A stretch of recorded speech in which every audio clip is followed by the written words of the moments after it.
You are listening to Leaders and Legends, a podcast produced by Veteran Strategies and featuring conversations with fascinating and impactful men and women who have shaped our world, our communities, and our history.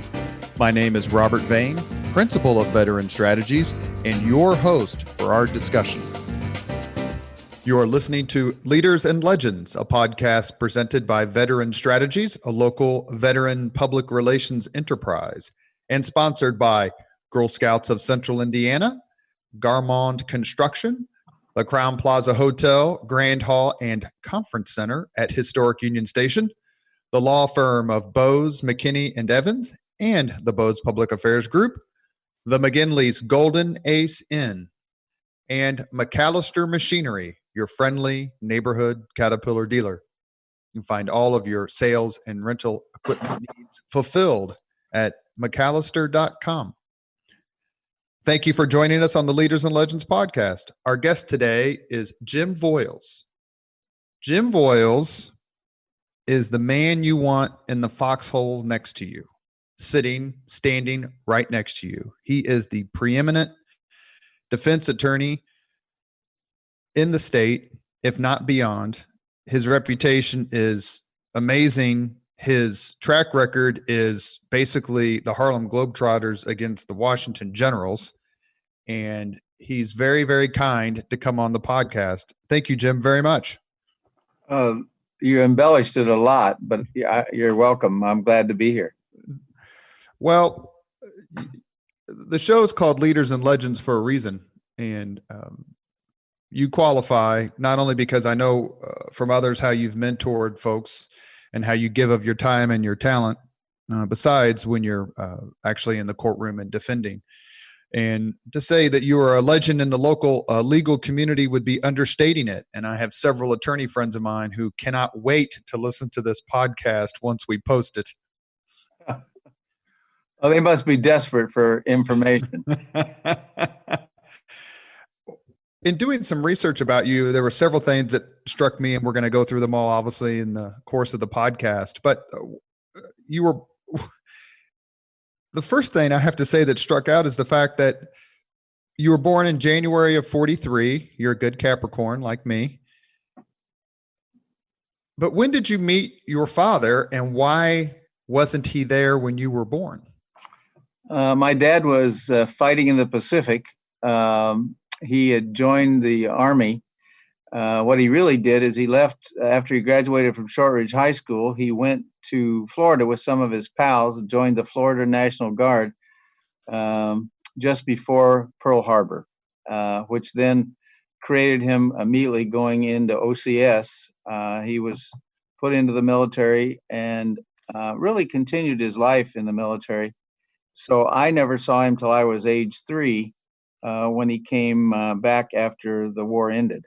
Then he went to law school here in Indianapolis for a short time, but didn't finish, and then was called back into the service and became a full bird colonel on retirement in charge of the draft for the state of Illinois. We moved from Indianapolis to Michigan City, and he worked at 5th Army headquarters in Chicago and took the South Shore train in. And then we moved, when the 5th Army headquarters moved to Springfield, Illinois, he moved down there. And my parents lived there the rest of their lives.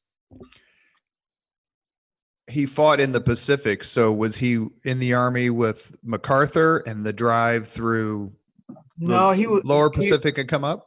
He was in the... He was on Guam, the Philippines. He was in artillery. So he was the guy with the big guns on the beach, supporting the invasion. You mentioned Springfield, and given your ultimate vocation, did you get immersed while you were in Springfield, Illinois, in all things Lincoln? Well, it's funny. I mean, when you live in Springfield, it is all about the former president. I visited his home numerous times.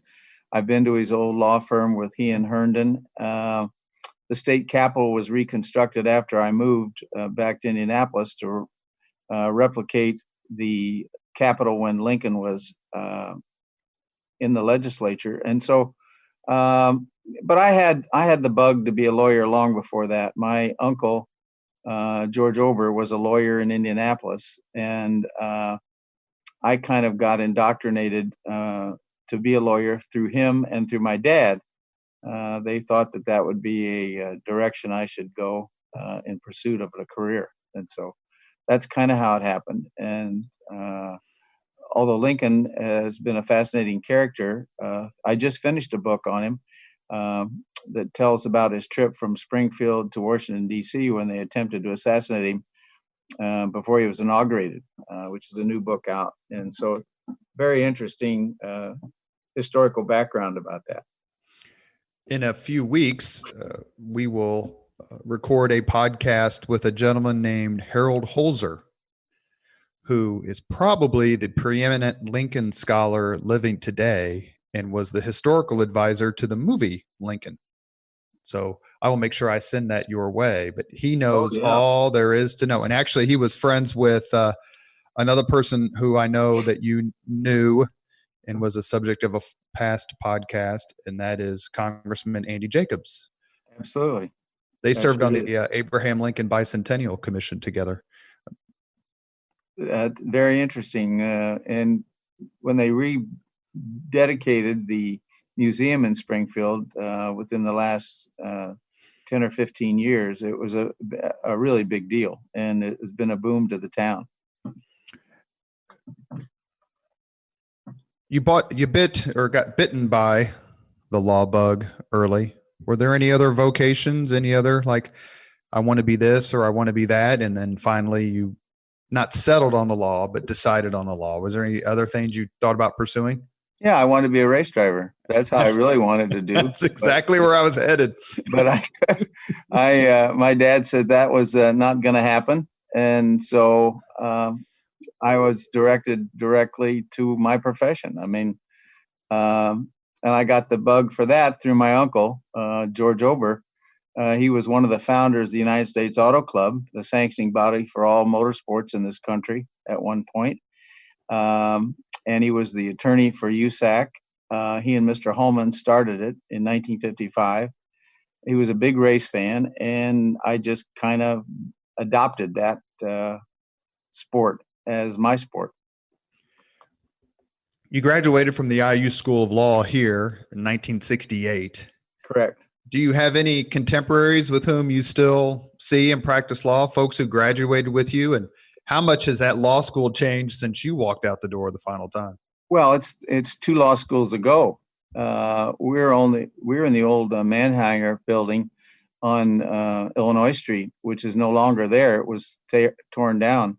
And then they moved. We were the last class in that building, and then they moved to Military Park, and then from there, the new law school. But yeah, my law partner was Denny Zahn, who was my classmate. Denny is now retired. Jerry Zori, another classmate. Judge Gifford, that we tried the Tyson case in front of. Judge Gifford and I were classmates. And yeah, there was a lot of contemporaries that are still active, not as active as me, unfortunately, but still active. So Jerry Zori is a good dude, as a matter of fact. I don't know him very well, but we always have good interactions when I see him, which the last few times has been at the Golden Ace when he's with Mr. Ed Tracy. But what's it? They chose to be judges and Judge Pat Gifford, and you never went that route. Did you ever consider that route? And what was it like, having to be respectful and deferential to Jerry Zori when you've known him for so long? Well, it's interesting. I never had a case in front of Jerry. Jerry did the civil sides of the practice, and I didn't do any of those. I think Denny and I had one small matter in Jerry's court a long, long time ago. But and with Judge Gifford, I was in Judge Gifford's court all the time. And it's very easy. I mean, the court has a very important role in our society, and so it was easy to respect Judge Gifford. She demanded it for not just me, but for everybody. And even though we had been in law school together, and we all continue to show respect for the judge. Jerry's the same. People who were classed with me who had civil cases with Jerry certainly respected his responsibility as a judicial officer. So it really wasn't very hard at all to play that role of classmate and then letting them be judges of our cases. So.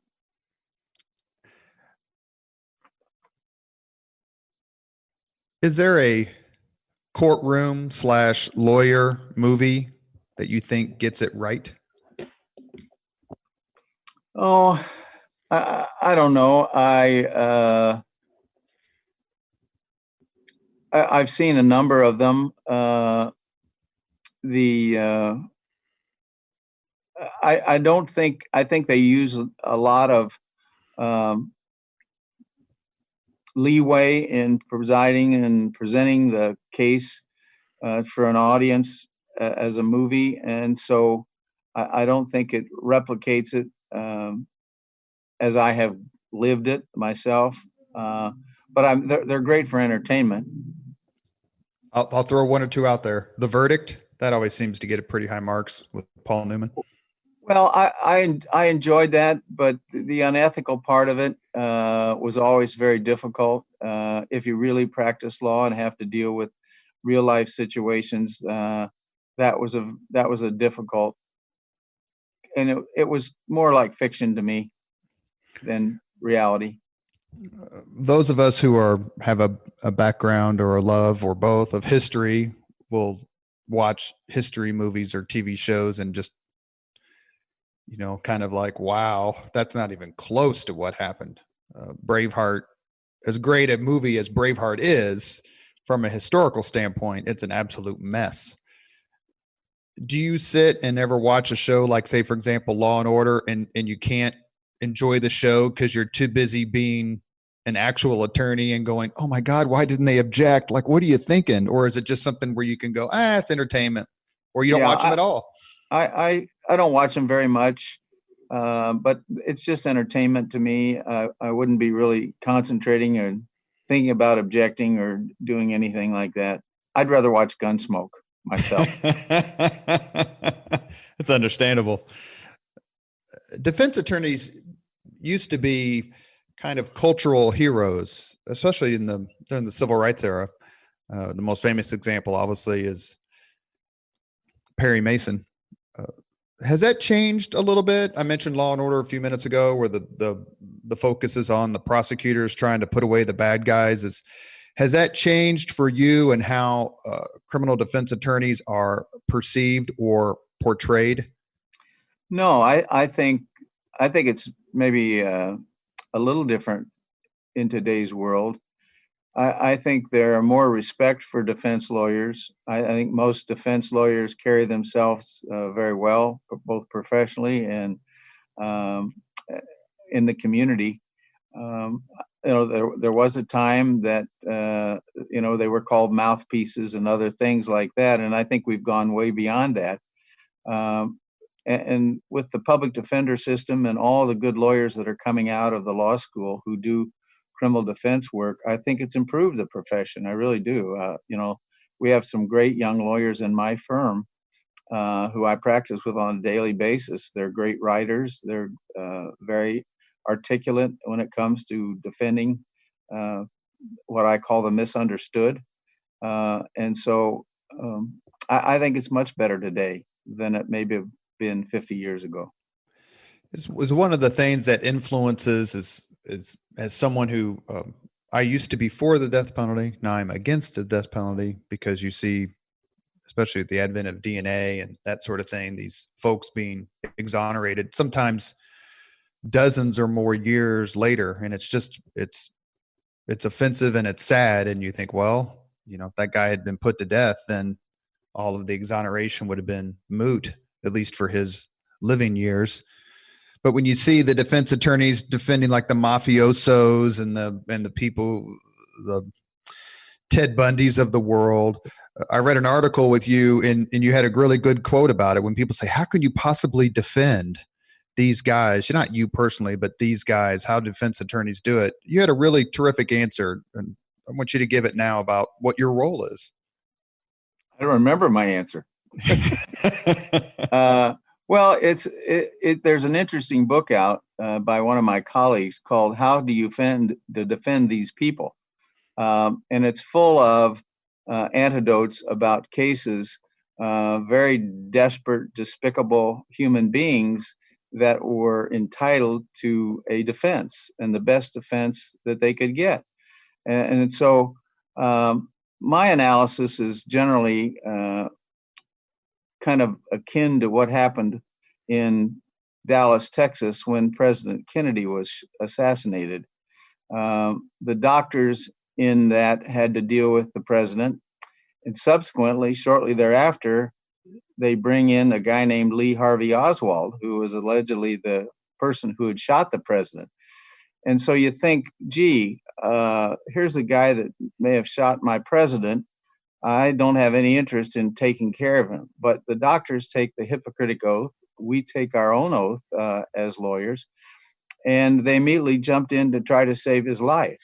No matter what he did or who he was, that was their responsibility. That was their job. And my role in society is the same. I take an oath, and my job is to do the best possible job I can in defending someone. And if the state can prove their guilt beyond a reasonable doubt, that's fine. But my job is to make sure that the state does what it's supposed to do and put it to its burden. So. That was exactly your answer, by the way. The one that you just articulated is the one I read. Well, I've kind of used that more than once. Well, and when you do it in public relations, right? When you have to stand, when I've had to do TV interviews, and sometimes you have to do TV interviews defending something that you personally are just not in favor of, but you do it because you owe your client, and the relationship isn't exactly the same, but you owe your client the best possible promotion and defense of their policies in person. And it's not easy. And I've had people go, how can you possibly have defended X or Y? And I go, what they pay me to do. And if I didn't think that I could, then I tell them I can't. And I've had to tell clients, like, I don't hire me because I can't possibly go on and make your case for you. And here's someone else who you can talk to. Well, one of the historical perspectives on that, it was John Adams' defense of the that's right. soldiers in the Revolutionary War when they had killed a number of the colonists. And he accepted the responsibility of defending the British soldiers. So they were not very well respected at that point. And so Adams stood up and did what he was supposed to do. And most people don't realize that John Adams defended the British soldiers who fired on the colonists in what was known as the Boston Massacre. Correct. And he won. Yes, he did. They were acquitted. How long do courtroom losses stay with you? And are you like, you read articles with sports figures and coaches, right? And they'll tell you, when I'm in the elevator by myself or I'm driving, I don't think about the shots I made. I think about the shot I missed or the game that I lost.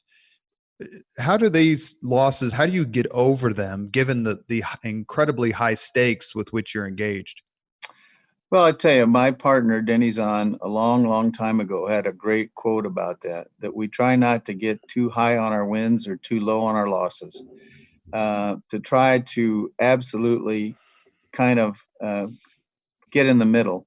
Have I thought about cases that I've been lost in somewhere in my life? Of course. But I try not to dwell on them because I've got something coming up. And if I get too burdened with thinking about the past, I don't move very forward in the future. And that's what I'm required to do.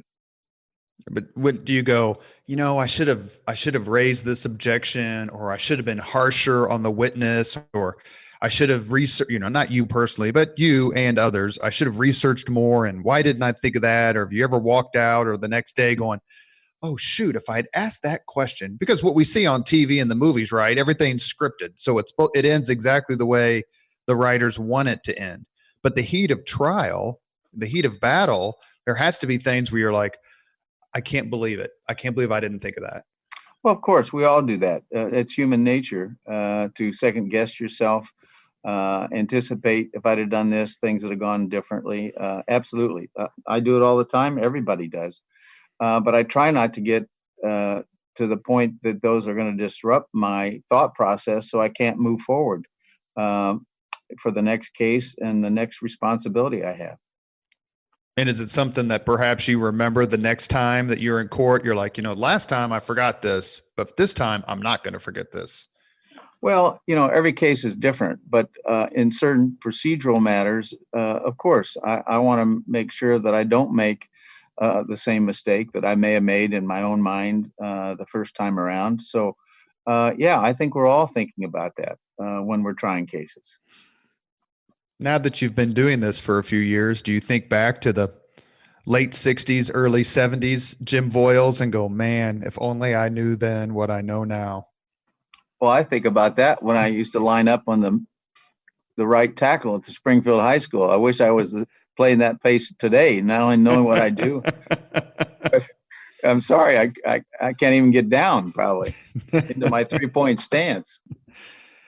If you had to hire an attorney here in Indianapolis or Indiana to defend you, who would you hire? Who do you admire from your field? Oh, there's a lot of great lawyers in town. My partner, Jennifer Lukemeyer, my pal, Rick Kamen, Larry Mackey. There's a whole series of wonderful criminal trial lawyers in this community. Tom Farlow. I mean, I can name them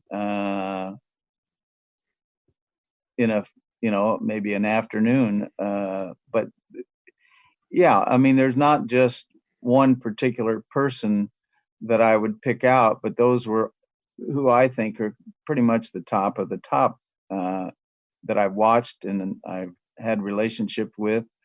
Josh Mowdy, Rick's son-in-law, another young, great criminal lawyer. James Bell. I mean, there's a whole series of them in this community.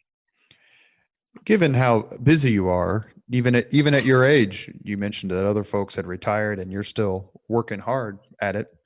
Are you able to pay attention to other cases? And like, I wonder, for example, and we won't get specific here, but Larry Mackey was involved in a pretty high profile case 3 or 4 years ago involving a local real estate developer, and it was tried up in South Bend, but it got some Indianapolis play. And I just didn't know if that's like, this is interesting enough to me that I'll pay attention to it. Oh, I always, if friends of mine are trying cases, I don't have time to spend analyzing everything about it, but I'm always interested in the results. Very often some of our cases are connected because I might have a witness that would be a witness in Larry's case or others' cases, and we have conversations about that. So, of course, I always pay attention to what is happening in my field. What difference does an expert attorney, and I'm going to say a Jim Voyles level attorney, and please don't dispute that, but that level of excellence and performance, what difference does that make as opposed to just a very good attorney or a competent attorney? No, I think you give me way, way, way too much credit because I'm no different. I kiddingly tell I'm just a simple country lawyer. I'd spent 4 months in a murder trial in New Jersey, and that was kind of the way I played it, and we were successful. But it's just hard work. I mean, it doesn't make me any better than anybody else. I've had a lot of practice, of course, because I'm old, and I've tried a lot of stuff. But it's just hard work. It's putting in the time, the weekends, the evenings, reading the background, doing the depositions. That's all it is. It makes me no different than anybody else. And all you have to do is just put in the effort. But there is a term that someone's a natural athlete or someone's a natural politician. Is it possible to just be a natural attorney? Like, this is my calling, and for some reason, I just have the tools to be really good at it. Well, I don't know about that, but what I think is to do what we do, I think you have to like people. You have to be able to, when you're in the courtroom, be able to ascertain other human characteristics from jurors or what kind of vibes you're getting from those people. You have to be able to pay attention. Uh, those are the things that I think are just normal attributes of a good trial lawyer. Uh, being able to ascertain your strengths and your weaknesses, what you do best, or what your client's strengths and weaknesses are. That's all. I think every lawyer has the ability to, pay attention to what they're doing and work hard. And doesn't make me any better than anybody else. Have there been any prosecutors about whom you thought, all right, I really need to have my act together? Like he or she is really good. And so, I mean, not that you take any case lightly, of course, but I mean, do one or two people stand out where you're like, this guy, whomever is sharp. And if we're not at our best, they will be. I think that about every prosecutor. When I have a case on a new prosecutor or an old person that I've defended a number of cases in front of, I always think that they're well prepared, hardworking, capable, because I don't think it helps to think I can take this person lightly for any other reason at all. That I think I have to think that they are better than I am, smarter than I am, because otherwise I'm going into a trial that I'm not working as hard as I should be. I'm thinking as I asked that question of my one of my best friends growing up. We went to grade school and high school together. Was a fellow, and his brothers, a fellow named Chris Johnson, and his mother was Carol Johnson, who worked in the prosecutor's office for a long time. And she was very, very sweet to me. So asking the question about prosecutors makes me think of her. She passed several years ago, cancer, I believe, and she's a wonderful, wonderful lady. She was. I had a number of cases with Carol. And I found her very capable, very smart, very good in the courtroom. We had a lot of laughs outside the courtroom. We were personal friends, but she was excellent in the courtroom. And smart, because she had 3 sons, all of whom have a combined IQ of about 1,200, and she was incredibly bright. And her husband Clark Johnson was very smart as well. So, Carol Johnson, we miss you. Absolutely. Is there a person or a case in history? Because I know you're a history buff, and we're going to get to racing here in a little bit. But as a history buff, you're like, you know what? I wish I could have defended this guy or this woman. Like it would have been fun to be involved in, this case. Oh, yeah. I mean, I haven't singled out any particular historical event that I think would be wonderful. I've always thought I went 2 years ago to Nuremberg, and I was able to go to the actual courtroom where the trials took place of the Nazi prisoners after the war. The courtroom hasn't changed. It's a working courtroom even today. But I thought to myself, although I haven't ever tried a military case, that would have been a case that I would have liked to have been involved in. And if they said, because we're talking about the Nuremberg trials at the end of World War II, took place over in Europe, and the Nazis who were tried were provided defense counsel by the Allies.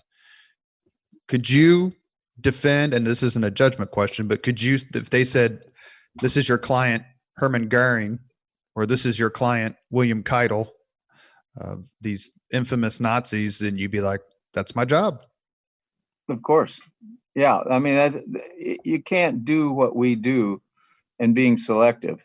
You can be selective on whether you can take a case or not for another series of other reasons, but is it just because you want to turn it down because you don't like the person or what the person did or is accused of, then you shouldn't do what I do. Are you surprised at how lawyers, leaving aside Shakespeare's famous quote about killing them all, first thing we do, kill all the lawyers? I think that's Henry V. I'd have to look that up, but that's kind of a famous slanderous quote about attorneys. Are you ever shocked at the bad rap they tend to get? Oh, I'm saying not shocked, but disappointed, because I was president of the Indianapolis Bar Association in 2009, which was one of the highest honors of my legal career. Um, and we have approximately 5,000 lawyers in the Indianapolis area. That's government lawyers, prosecutors, defense lawyers, civil lawyers, administrative lawyers, general counsel, a whole group of wonderful people. And uh, it was a highlight for me to be able to be their spokesperson and be the president of that association. It's got amazing executive director, Julie Armstrong, and a great staff, one of the best in the country. And so uh, I think they strive to make sure that the reputation of lawyers that is negative, that we do a lot of positive things in the community, and we do. We have Ask a Lawyer programs. They have the legal aid uh, for the indigent. I mean, there's all kinds of things going on in our legal community that are positive. Uh, so I think it kind of wipes out the negativity. You've had some incredibly high profile clients. And I know that there are limits on what you can say, but that list includes Jim Irsay, Larry Bird, Pat McAfee, Bill Simpson on the Dale Earnhardt helmet lawsuit, if I've said that correctly, and also Bobby Knight. How is it different, just in general terms, representing folks who are so much in the public eye that everything they say and do, that the trial is going to be super high profile, and that's an added element that just probably isn't involved in some cases?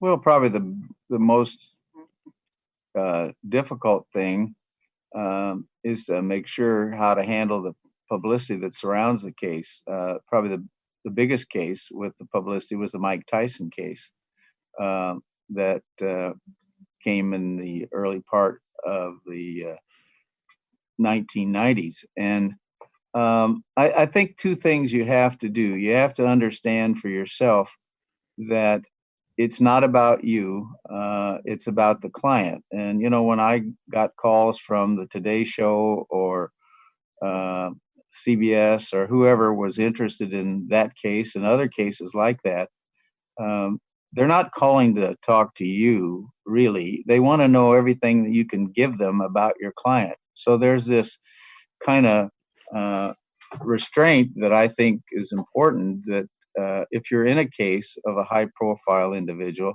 your duty lies to your client. It certainly doesn't go to answering questions to the press or anybody else about that. I'm going to do what I do in the courtroom, and if you want to see it, come over and watch. But other than that, I think that's our responsibility. I'm pretty firm on not talking to the press.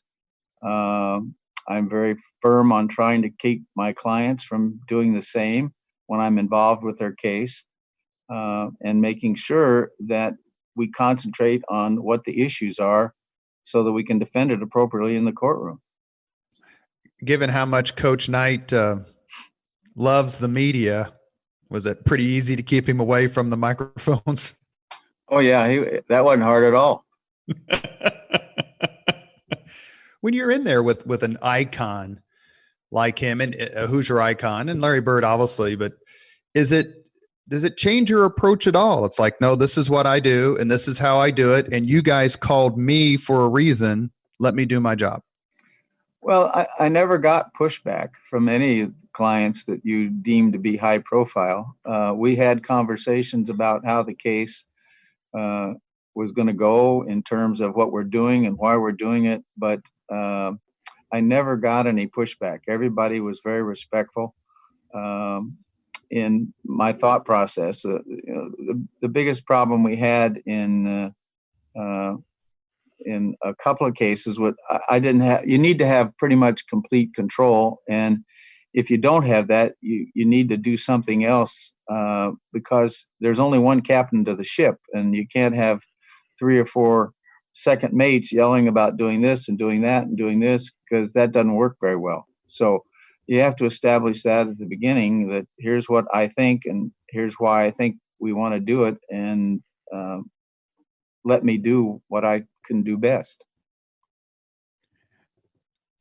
You mentioned the Mike Tyson case a few minutes ago. You could just talk about that for a couple minutes, and then we'll move on to other aspects of your life and your interests. I should say that we should acknowledge the passing of a terrific member of a wonderful East Side family, and that is fireman John Lorenzano, who passed away in the fire at the athletic club. Correct. That was the night of the big fire there. I was on my way home from the Hyatt Hotel where we had our headquarters and saw the fire, and was very concerned, of course, because I knew the jurors were there. And we had to deal with not only his loss of life, but another Right. person who was staying at the club also perished. And it was a very tough time, 2 or 3 days there as we went through that. How did your involvement in the Tyson defense team come to pass? Well, I got a call from Vince Fuller shortly after there was an announcement that they were going to have an investigation on Mike, asking me to be local counsel with he and his firm. And I agreed to do that. At that time, I didn't exactly know what my role was going to be, but it turned out that Vince felt very strongly that he had to control the case. He brought his team from Williams and Connolly in Washington, D.C., some terrific lawyers, people who are still friends of mine now, Lane Hurd, George Borden. He also had a woman with him, Kathleen Beggs, and unfortunately, most of Beggs and Mr. Fuller are deceased.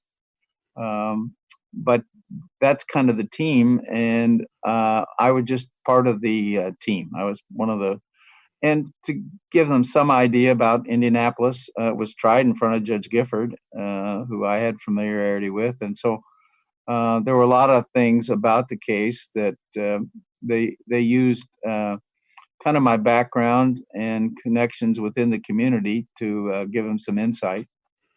And I would imagine local counsel is probably retaining local counsel for something like this happens everywhere and is pretty common. But do you have any sense why they chose you? Have no idea. I think a good friend of mine recommended me, and that's the reason. I think they had reached out to some people in the community, and I was referred to them, and so that's kind of how I ended up on the team. And correct my memory if I'm wrong, but the chief prosecuting attorney was Greg Garrison. Is that correct? That's correct. Yeah. How well did you know him, and how did you guys get along both during and after the trial? I knew Greg very well. He was my intern at one point. I didn't know that. For a semester. Yeah. And our daughters were in class together in school, in high school. Greg and I were friends. He had left the prosecutor's office and was brought back by Jeff Modisett to prosecute Tyson. So I knew him extremely well. We continued to maintain our friendship till today. After this broadcast, he probably won't talk to me anymore, but no, we're still very close friends. Matter of fact, we did a program about a year ago about the case, and we were to do one for the Bar Association, but I was trapped and couldn't come to the Bar Association event. But we discussed that case multiple times. I still think he did a very lousy job. He thinks I didn't do enough, and so there we are. But it was difficult because what we would do is, as you know, that Vince really tried the case along with Miss Beggs, and I didn't get to speak in the courtroom. So every time we took a recess and went to the restroom together, he made fun of me that I wasn't getting to do anything. So, and then he goes on to Radio Glory. Did you ever listen to Greg Garrison's radio show or call in and go, Garrison, you know what the hell you're talking about? I was on it a couple of times, but he only brought me on because I was the liberal and to give the opposite point of view, whatever he was saying. Tyson was convicted, and when you're going through a case, not only like that, but other cases, is there a point, or has it occurred to you at certain points of trials, like we're just not going to be able to win this one? Like either the evidence is so overwhelming, or how you read the jury, or how your own client performs on the stand, where it comes to you, it's just not going to happen this time. Well, 2 or 3 days into the case, I started getting some bad feelings, and voiced that to counsel, that we were not connecting with the jury. Greg tried a lot of cases, and he was very adept at what we call street crime cases. Vince came from a white collar trial background, which is very different. In federal court, he uses a lot of, you're not allowed to get close to the jury. He used a podium. He had his podium brought here. There were a lot of things about his practice in federal court that just didn't translate very well to the state court process. And so I felt we had some problems as the case was going along. And how was Mike Tyson as a client? I mean, he's so aggressive in the ring, so you wonder, can he dial it back when it's just like, just listen to us? Yeah, he was really excellent. I never had a bit of problem. I stayed with Mike for 10 years. I did his case out in Maryland when he got in trouble and he was still on probation here.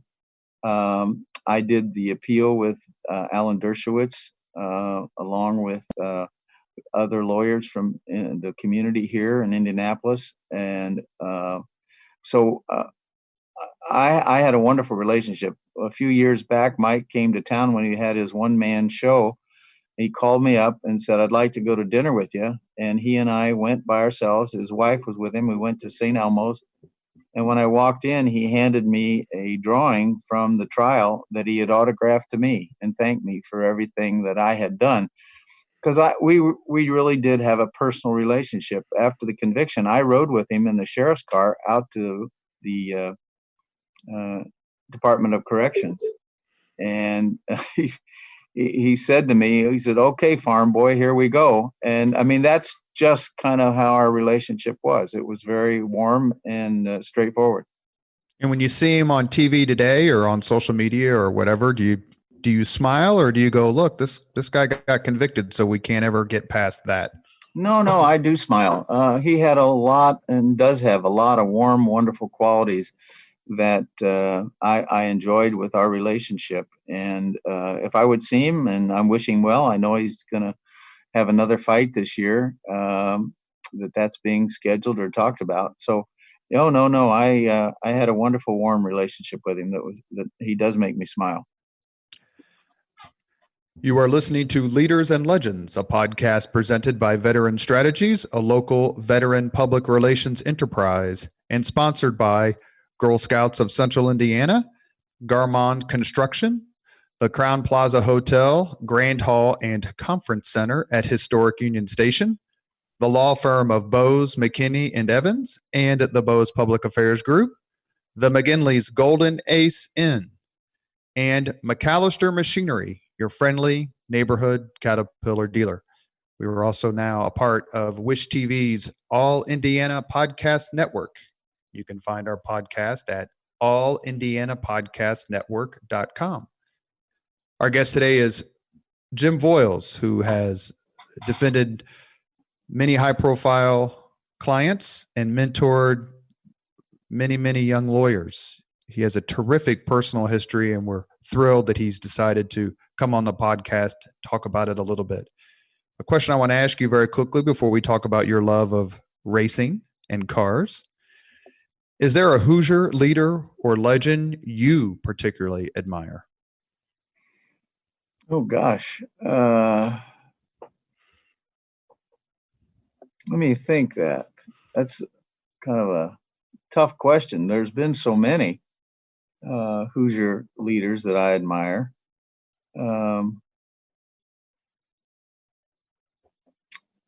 James Whitcomb Riley comes to mind. I've always been fascinated by his poetry and his a woman who was just a student at Purdue, Amelia Earhart. So just a few of those people come to my mind that were unique, quality individuals who I do admire.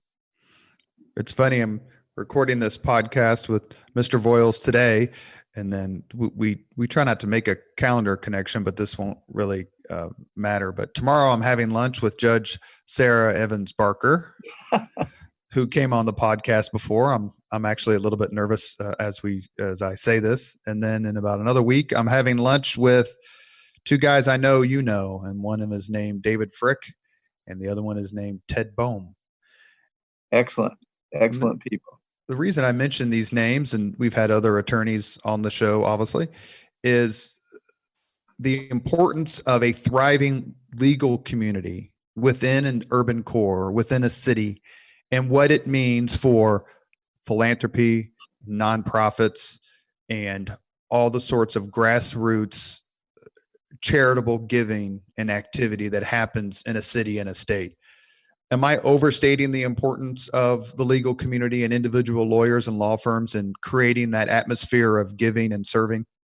No, and I think that speaks two reasons. It speaks highly of what you're saying. One, the Indianapolis Bar Association and Julie Armstrong support that completely, as well as the fact we're in the Midwest. There's a huge difference in the way that we look at life and that we deal with things, I think, than other parts of the country. And so I've always considered it a real privilege to have grown up here.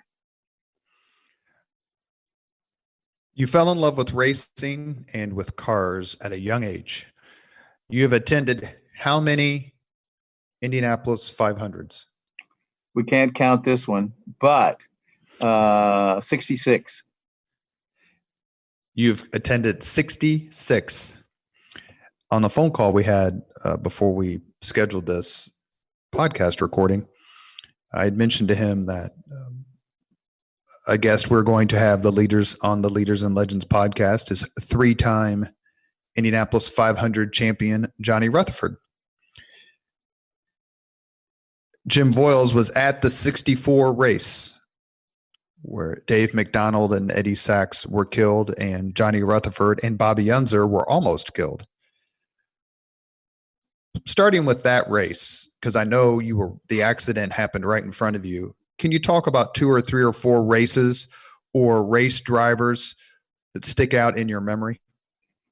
Well, probably one of my favorites is, well, I've got a few, but AJ Foyt is not only a personal friend of mine and my wife's. My fact, my wife has known him longer. My wife was married before I and she got together. We both were, but she grew up, her maiden name was Parsons, and her father had won the Indianapolis 500 in 1950. And so she grew up with those race drivers as a young person. And when she was a senior at Cecina High School, she got Foyt, who had just won the Indianapolis 500, to be their grand marshal for their homecoming. So I have always had a great love of him. I thought he was the finest until Tony Stewart came around, the all-around driver who could drive anything, anywhere, anytime, any place. And we've talked about it many times. Stewart, I know very well, too, because I defended Tony in his case out in New York. And so what was he accused of? I forget. It's when they said that he had run over the young boy who ran out on the track. Oh, that's right. In New York. But one of my heroes too was a guy named Jimmy Clark, and Dario Franchitti, who's a close friend of mine. Dario and I are both Clark aficionados, and one of my trips to Europe, I went to his gravesite in Scotland. Very moving experience. It's got the laurel wreath from the Speedway on the gravestone, and there's a museum there that Dario is a big contributor to, with a lot of Indianapolis memorabilia in that museum. And so, it's just I got started as a young guy watching the race. my first race was 1949 when I watched it on television. Channel 6, WFBM, televised that race. And not very many people know that, but I watched that. And then my first race that I actually saw as a spectator was 1953. So I've seen a number of races. Well, my uncle, Bob Dorn, was a pit crewman for A.J. Foyt when he won in 61, the first of his 4 victories. So we grew up huge A.J. Foyt fan. And, if he can go to Cecina's parade, he can certainly – I went to Howe, which is just down the street. So, he can come on the Leaders and Legends podcast anytime, Super Tex.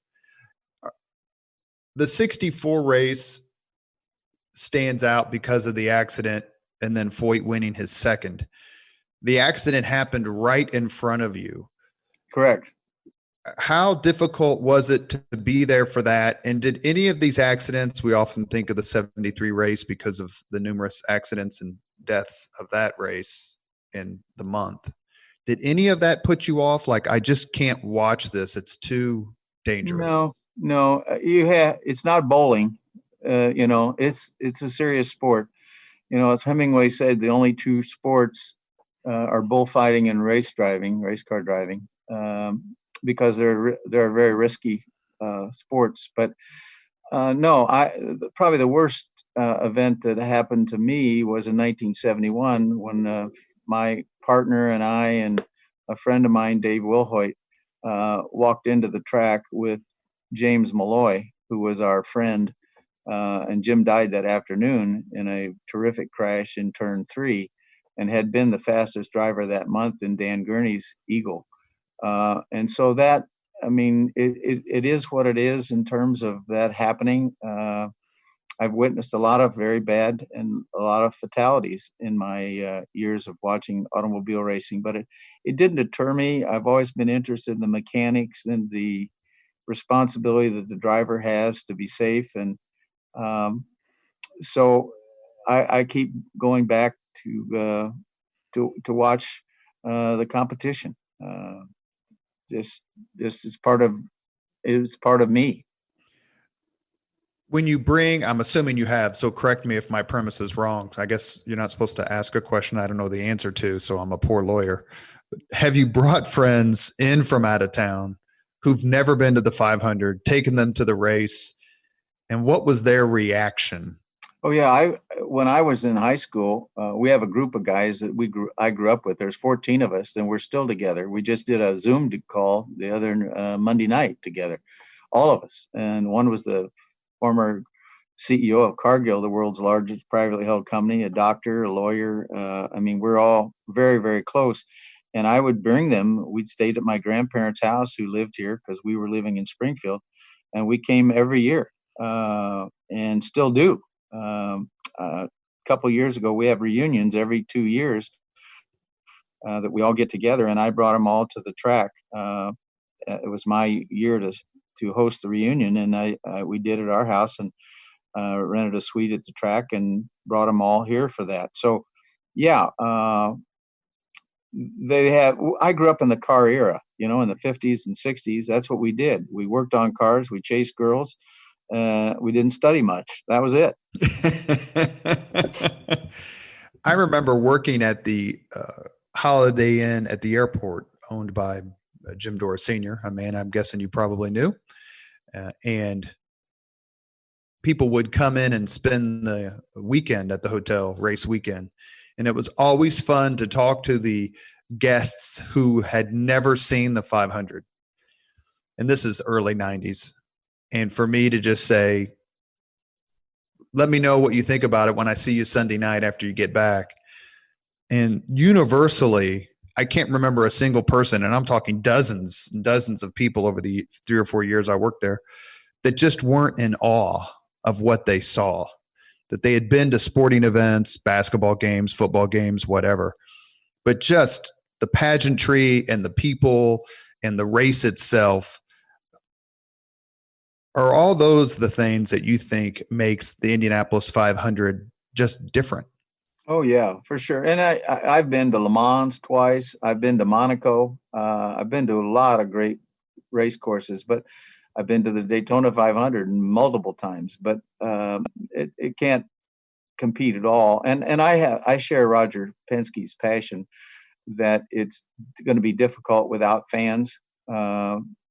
We certainly understand why that occurred, but it'll be different because that's all part of the pageantry. It's all part of the event. It's all part of what we as Hoosiers expect every May. And so it's a kind of a large disappointment for all of us. And particularly Roger, who's a personal friend of mine, that to have to deal with this without having all the strength and support that you get when you look up and see the grandstands full of great people. We've had Mark Miles on the podcast and Allison Millington on the podcast, both who work at the Indianapolis Motor Speedway. How would you rate the job, and Doug Bowles, the job they've done with the 500 in the last half dozen or so years? It's amazing how wonderful the races have been. The races themselves have come down almost to the last 3 or 4 laps several years in a row. So that helps, but just their performance in remaking and re-promoting and reinvigorating the Indianapolis 500. Well, you have two things when you look at racing for the Indy Racing League and IndyCar. Mark, on the other hand, and Allison's job is to promote the event and to make it well-known, well-respected, and exciting and interesting. Jay Fry, who's the president of the IndyCar, has a different role. His role is to integrate within the community good engines, good, safe chassis, all the kind of improvements we had that brought that competition to the head that you see the last 3 or 4 years. And so they work together to put this kind of presentation that we have every May out there. So you have not only a great venue, a lot of wonderful things to do here in the community, as well as great competition. So it kind of works all together. And I think Allison, who's another personal friend of mine, as well as Mark, have done a magnificent job in recreating. And Doug, I've known Doug a long time, and Doug's the perfect spokesman. He has the passion. His father was the judge in Hendricks County and still works at the Speedway in the safety area. So he grew up with a passion, much like I did. And I think that's what sells the work that they do out there. You mentioned several names, and one of the themes of the Leaders and Legends podcast is not only the folks like P.E. McAllister and Bert Servas and Mayor Hudnut and Tom Benford, Jim Morris, David Frick, the list goes on and on, right? Ted Boehm, who were leaders who catapulted Indianapolis from what was termed an oval in a cornfield into what was clearly an international Super Bowl hosting city. But you've also mentioned several names of folks from a different generation. And then there's people who are closer to my generation. I'm 52, and I'm thinking of Maggie Lewis and Ryan Vaughn and folks like that.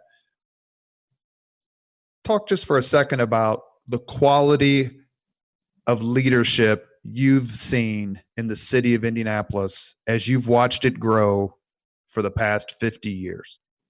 Oh, it's extraordinary. I go back to the time when Dick Lugar was mayor, and John Barton before him was finishing his mayoral run. And so it started there, and it's just been accelerating ever since, with each continuing generation of mayoral candidates and the combination with the industry and the foresight that people like Ted Boehm and Dave Frick had in putting that all together and making Indianapolis a showcase. There's no question about it. If I had told you in 1981, bought you lunch there at the Ayers Tea Room, it's 1981. Of course, I would have only been 13, but still. And I said, Jim, in 30 years, not only will Indianapolis host a Super Bowl, it will redefine what it means to host a Super Bowl in the biggest, best party the city's thrown ever that didn't happen in Speedway. You would have said Not possible. No, we all That's had hope. We all had hope for that because when, before Simon got downtown and built the mall, it was a big hole in the ground down there. You should know this, but when I was in law school, the Canterbury hosted Lunch a Go-Go, had a go-go bar in it. And so that whole section of town is a little different now. And it's really been a phenomenal success. As we wrap up, before we ask the final 5 questions that we ask of all our guests, I want to mention one other defining event in your life, which actually is the impetus for you coming on the podcast. And that is, I was having lunch with the unofficial Leaders and Legends podcast guru, Mr. Ed Tracy.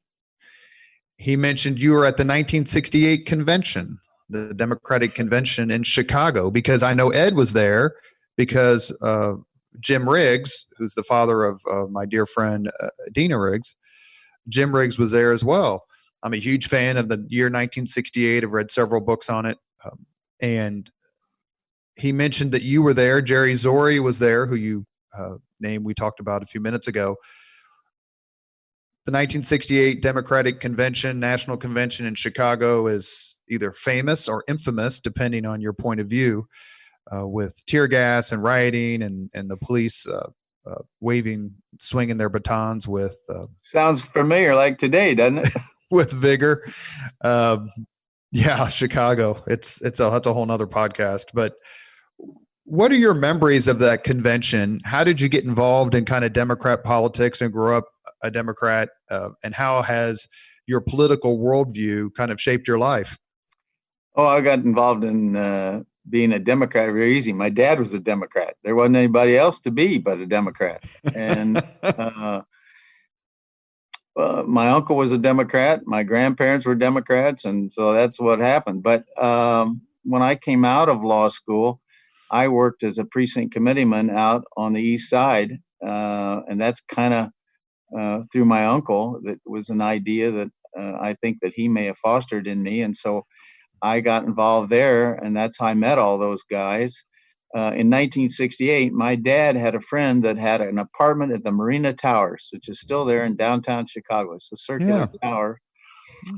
And he said that I've got an apartment, and Jerry worked for Jim Nichols, who was the head of credentials for the Democratic. He was with the Trade Commission in Washington, D.C., and Jerry said, we're going to get credentials. And so my father, and he brought his friend, Tom Lemon, who is the former mayor of Bloomington, or Lake Lemon, and Jerry Zori and Ed Tracy and we all stayed in the Marina Towers and attended the convention. And Jim got us the credentials to put us on the floor in that convention. We had no idea. We'd all just taken the bar exam and were waiting for the results. We had no idea what the heck we were getting into. Well, Ed says that in both in my lunches with him and in the podcast we did with him and Jim Kittle sitting together, that he came downstairs, and maybe you were with him. I'd have to remember asking, but I'm going to ask you first. He came down the elevator, started to walk towards Grant Park or wherever, and saw the tear gas and turned right around. Is my memory failing me? But he started to head to where the action was and realized he didn't want any part of that action. Yeah, we saw all that, and we didn't participate in any of that. But I was on the floor of the convention standing next to Shirley MacLaine. We saw Mayor Daley give the finger Abe Ribicoff to Abe Ribicoff. I mean, we got to see everything, because we're locked into the convention. We didn't want to get out into the fights in the street, and so we saw a lot of stuff.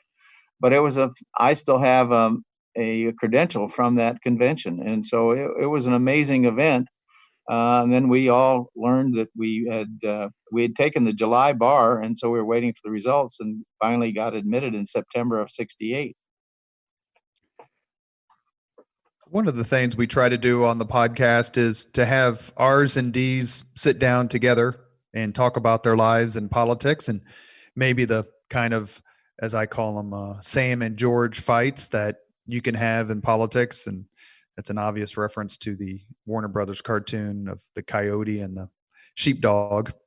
who are very pleasant to each other, clock in, beat the hell out of each other, then clock out, and they're pleasant again.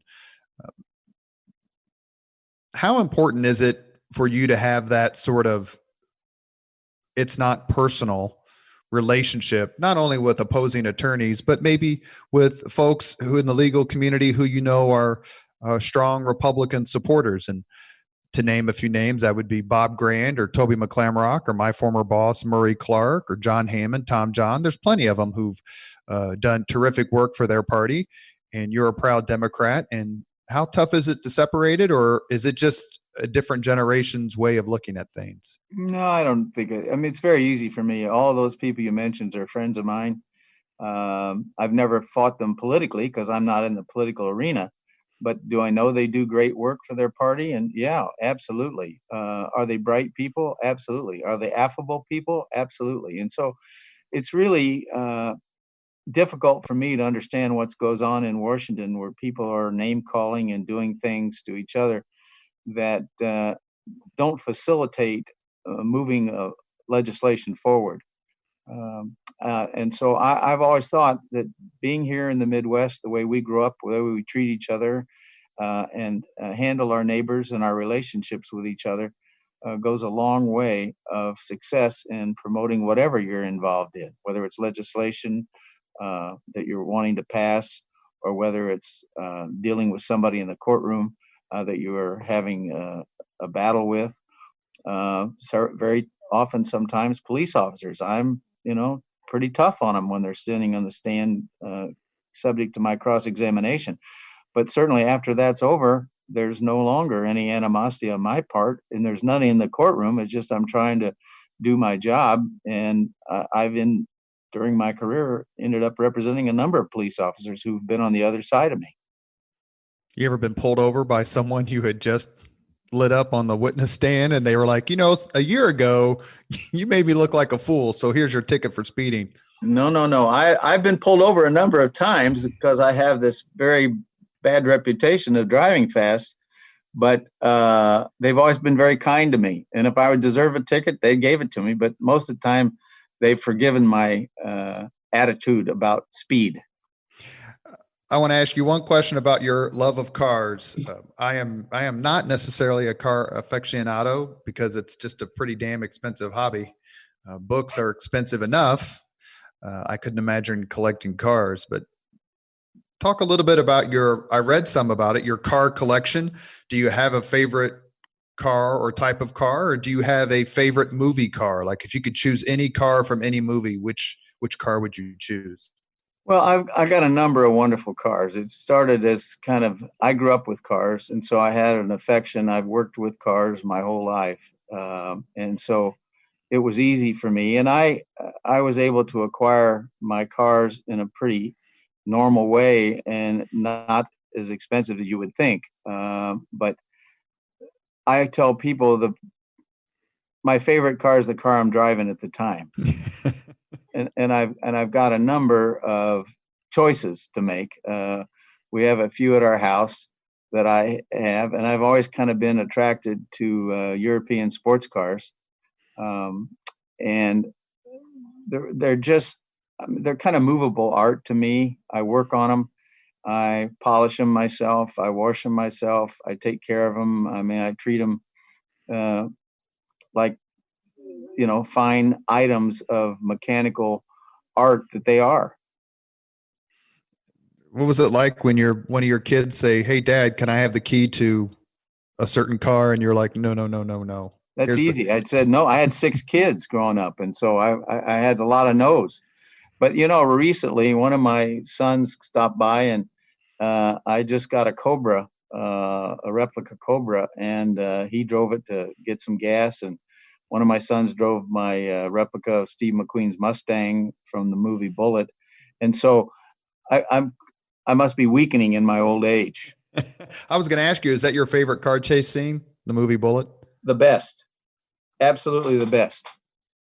French Connection's pretty good too, but Bullet's tough to beat. Yeah, Bullet is very tough to beat. And I always enjoyed him, and I sure enjoyed when he made Le Mans, the movie. And And did you ever get a chance to meet Steve McQueen? Most I did people not. don't know he was born at St. Francis Hospital in Beach Right. Grove. He lived in Beach Grove. No, I did not. I met his last wife.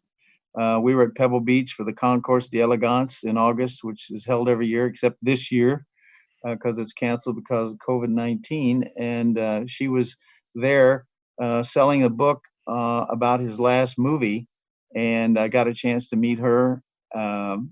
And I always admired him as an actor. He made some great movies. Papa Thornton, the Hunter, wasn't that his last movie? Yeah. We've reached the 5 questions portion of the Leaders and Legends podcast. We ask the same 5 questions of all our guests. And if Mr. Jim Voyles is ready, we're ready. I'm ready. What was your first job? My first job, I was a paper boy for the Michigan City News Dispatch. What was your first concert? Jeez. The one I remember was Stan Getz. Who? Stan Getz. He's a saxophone player, Getz, one of the world famous, and did the bossa nova. It was in Jacksonville, Illinois.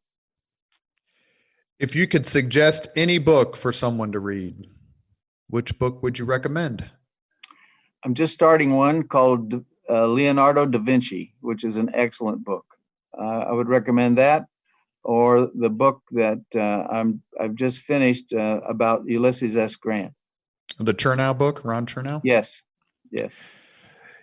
Number 4, if you could witness any event in history, be there in person as it happens, which event would you choose? Lincoln's first inaugural. First inaugural address? Yeah. Isn't that the Better Angels of Our Nature address? Yep. I think it is. Yeah. Actually, I should say this in a few weeks, or maybe let me say it differently. We are going to record a Leaders and Legends podcast with Edward Larson, who's a famous historian who one of his areas of expertise, he won the Pulitzer Prize, is on the Scopes monkey trial. That's great. Last question. If you could have dinner with anyone living today, 2 hours off the record, just to chat, whom would you choose? Winston Churchill. Living today. Oh, living today. Oh, okay. President Obama. I think I'd have to have Spangle, but I think he's number 1. I think he's been chosen by more people. And for good reason. He seems like he'd be a hell of a dinner guest, actually. Right. You can talk sports. You can talk politics. Yeah.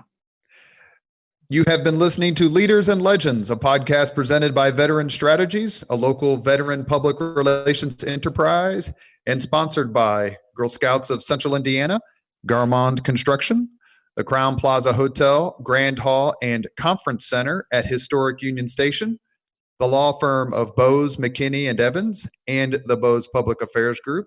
Some terrific lawyers there, that's for sure. The McGinley's Golden Ace Inn, and McAllister Machinery, your friendly neighborhood Caterpillar dealer.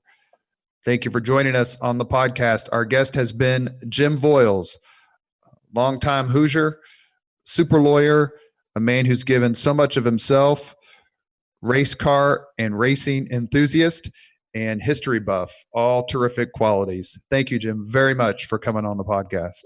Thank you for asking me. It was a pleasure. Thank you very much for listening to Leaders and Legends, brought to you by Veteran Strategies Incorporated.